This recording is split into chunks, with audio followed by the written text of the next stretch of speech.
आपण बघता नमस्कार महाराष्ट्र। अर्थातच बातमी आहे दिल्लीमधल्या स्फोटाच्या संदर्भातली आणि अगदी थोड्याच वेळात या स्फोटाच्या संदर्भात उच्चस्तरीय बैठक आयोजित करण्यात आली आहे।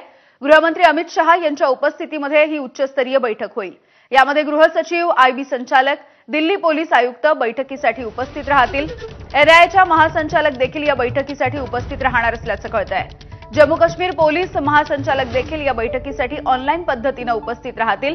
दिल्लीमध्ये काल संध्याकाळच्या सुमारास जो स्फोट घडला, या स्फोटाच्या संदर्भात अमित शहा हे थोड्याच वेळात ही महत्त्वाची बैठक घेत आहेत।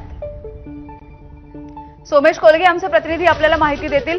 सोमेश, आता एकूणच या सगळ्या तपासाला वेग आलेला आहे। वेगवेगळ्या ठिकाणी जाऊन हा तपास सुरू आहे आणि या संदर्भात केंद्रीय गृहमंत्र्यांची ही एक महत्त्वाची बैठक।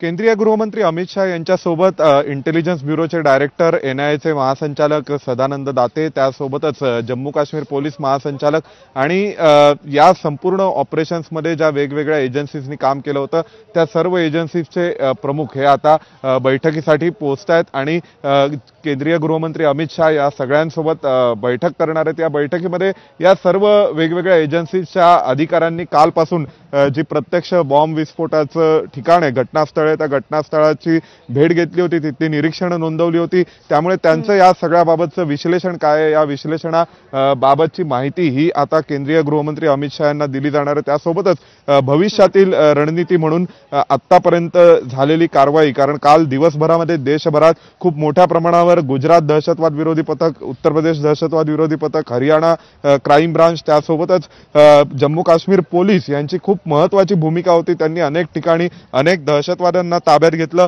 अनेक ठिकाणी दहशतवाद्यांचे कट उधळले होते आणि त्यामुळे या सर्वांचा आतापर्यंतचा जो या संपूर्ण प्रकरणातला अनुभव आहे, अभ्यास आहे आणि तपास आहे, त्या सगळ्याचा उपयोग आणि त्या सगळ्यावर चर्चा केंद्रीय गृहमंत्री अमित शहा यांच्या निवासस्थानी होणाऱ्या बैठकीमध्ये केली जाणार आहे। केंद्रीय गृहमंत्री अमित शहांच्या अध्यक्षतेखाली ही बैठक होणार आहे। या बैठकीमध्ये अधिकृतपणे आता तपास कसा पुढे जाईल आणि सध्या जे टेरर क्रॅकडाऊन या सर्व एजन्सीजकडून सुरू होतं, दहशतवाद्यांच्या विरोधामध्ये जे अभियान राबवलं जात होतं, ते अभियान भविष्यात कसं चालवलं जाईल याबाबत ही चर्चा होणार आहे आणि विशेषतः या दहशतवादी हल्ल्याच्या नंतरची रणनीती भारताची काय असेल याबाबतही खूप महत्त्वपूर्ण चर्चा आणि अंतर्गत सुरक्षेचा आढावा देशभरातला आणि त्यासोबतच या संवेदनशील राज्यांमधला घेतला जाणार आहे। केंद्रीय गृहमंत्री अमित शहा खुद्द या बैठकीची अध्यक्षता करतील आणि या संपूर्ण आतापर्यंत झालेल्या घटनेच्या अनुषंगाने या घटनेत घडलेल्या सर्व घडामोडींचाही आढावा घेतील आणि या वेगवेगळ्या एजन्सीजनी जे टिपलेली निरीक्षण आहेत, त्यांचं जे विश्लेषण आहे,